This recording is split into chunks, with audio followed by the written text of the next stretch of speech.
little, even before I actually played on an official team, I always played basketball with my brother. And my dad, he played basketball in college and the Navy, so he was always a big basketball person.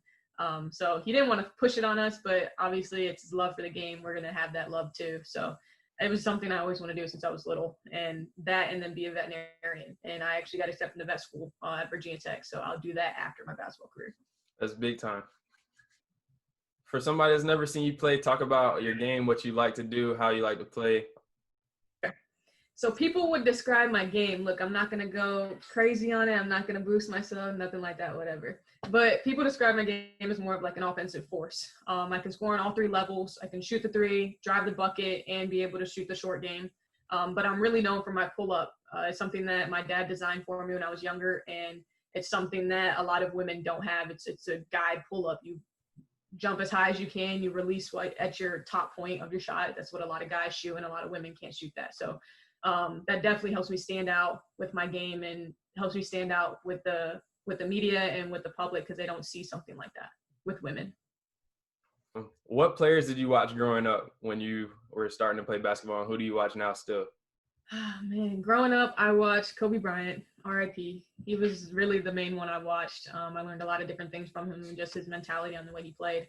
Also, I mean, I wasn't too old when I saw Derrick Rose, and I'm a big fan of Derrick Rose. Our games are really similar, actually.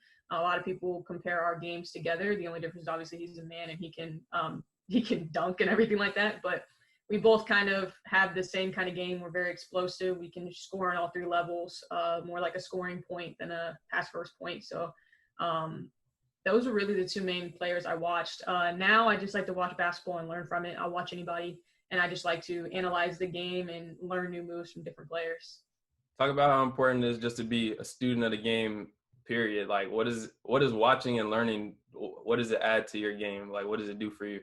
Oh, it's so important. If you want to be better as a player, you have to study the game. You have to learn the game. That includes watching games on TV, watching college games, not just NBA and WNBA games, watching those college games too, because college games are more on the fundamental side, and the WNBA, NBA is more on the ISO, like go score kind of side. And there's a little bit less defense depending on what game you're watching, versus in college it's a lot more structured and more fundamental to watch. But honestly, I'll watch any basketball, and the main thing is just to watch your own film too.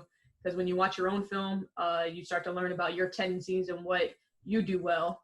And then you watch other people and you figure out, okay, this will be implemented well in my game because I know my tendencies. So it's just all about trying to come full circle and get your game to its peak level.